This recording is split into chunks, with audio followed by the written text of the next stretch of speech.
Hello everyone, my name is Shaunak Dhar. Today I want to talk about a subject that's familiar to many of us in India, Ayurveda. We see it, we hear about it, and in many cases our families rely on it. But I wanted to dig deeper. I was curious about how these strong beliefs are formed, especially among our own generation, college students. I wanted to look at those who aren't studying medicine. How does our family's influence shape our belief in a system we are not being formally educated on? My research, which I am presenting to you, is titled Family Influence and Belief in Ayurveda among non-medical college students, a cross-sectional study in India.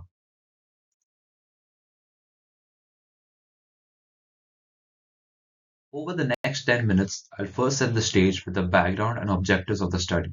Then I'll briefly touch the existing literature before walking you through my methodology. The most important part, of course, will be the key findings from my survey. We'll then discuss what these findings mean, their implications, and the path forward.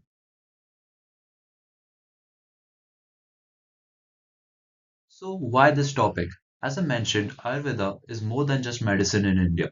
It's woven into a cultural fabric, but as I looked at the research, I noticed a significant gap. We have studies on what medical students or Ayurveda students think. But what about the rest of us? The engineers, the arts major, the future business leaders. This led to my primary objective to assess the impact of family influence on the beliefs, the understanding, and the usage patterns of Ayurveda, especially among these non-medical students.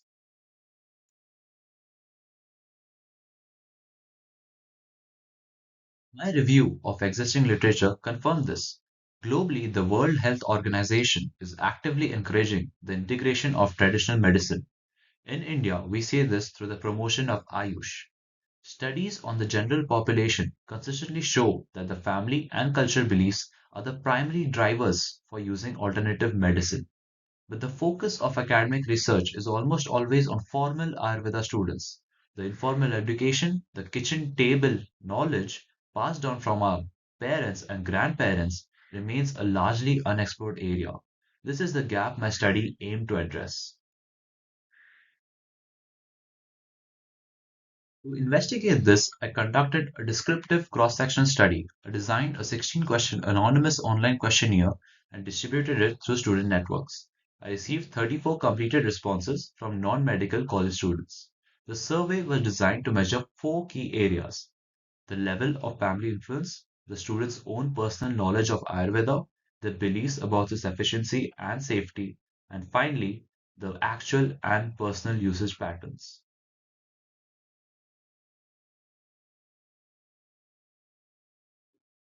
Slide just gives a quick overview of who participated. The 34 participants were all non-medical undergraduate students from my own college, Vellore Institute of Technology.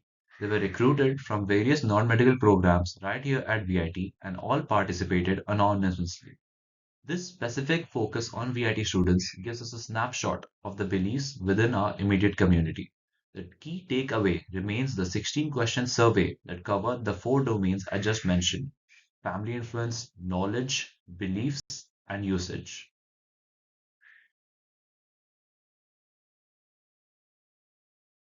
Now we get to the core findings. First, the role of family. The data was incredibly clear. 50% of students reported that the parents actively encouraged them to try Ayurvedic remedies before visiting a doctor. Another 50% noted that the family elders expected them to follow these traditional remedies. But the most telling statistic, that the one that supports the entire premise of the study, is this: 61.8% of all respondents agreed that most of the knowledge of Ayurveda comes directly from the family members. The family is, without a doubt, the primary educator.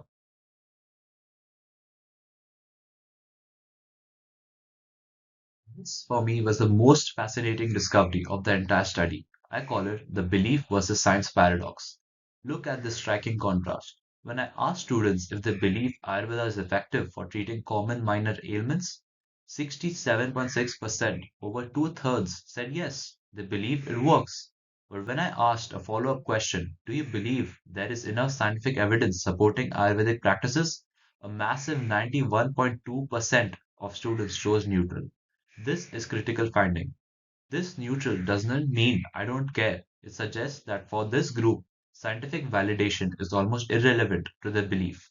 Their trust isn't built on clinical trials, it's built on familial and cultural authority. They believe it works simply because they've seen it work at home.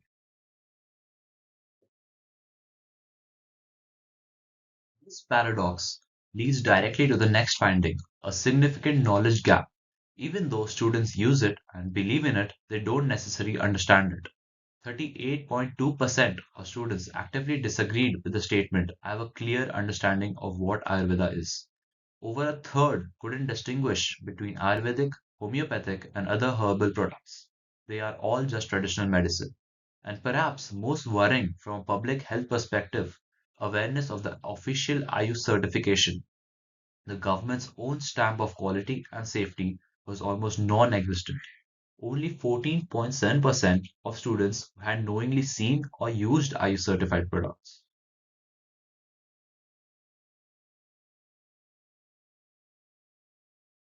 So, does this family driven belief translate into personal use?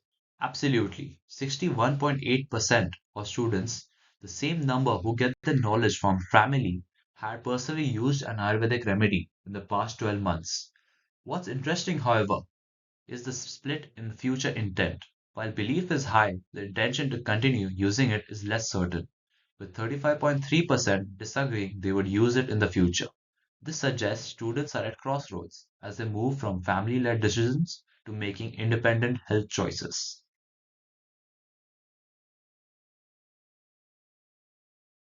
So, what does all this data tell us? I call it the family efficiency nexus. Family serves as the primary vector for knowledge, but this knowledge is practical and remedy based. It's not the theory of dosas. It's use turmeric milk for a cold or ginger and honey for a cough. This is why students have a high belief in its efficiency while having almost no formal knowledge of the system.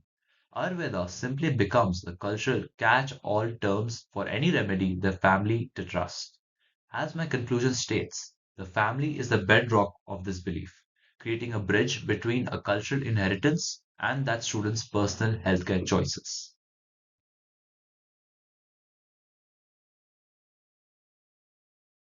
This brings us to the main conclusion. As the slide says, family is the bedrock of Ayurvedic belief. It's foundational factor for non-medical students, acting as a bridge between the cultural knowledge they inherit and the modern healthcare choices they now make. This family transmission is excellent at building practical trust. Students believe it works because they have seen it work for a cough or cold at home. But this also highlights a key challenge. The strong trust exists alongside a major knowledge gap. It points directly to a need for structured education to help students collect the cultural knowledge with an evidence based understanding.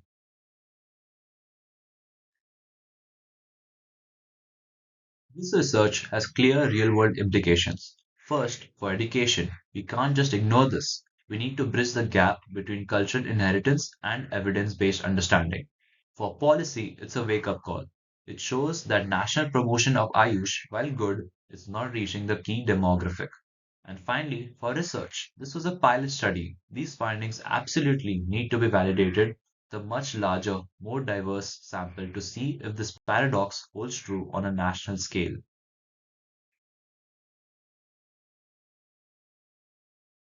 And that brings me to the limitations. I want to be very clear. This was a pilot study with a small sample of 34 students, gathered through convenient sampling. The findings are therefore indicative, not generalizable. But they do point a very interesting and important trend that deserves more investigation. I want to sincerely thank 34 students who gave their time to participate, and of course, the Velo Institute of Technology for supporting this research.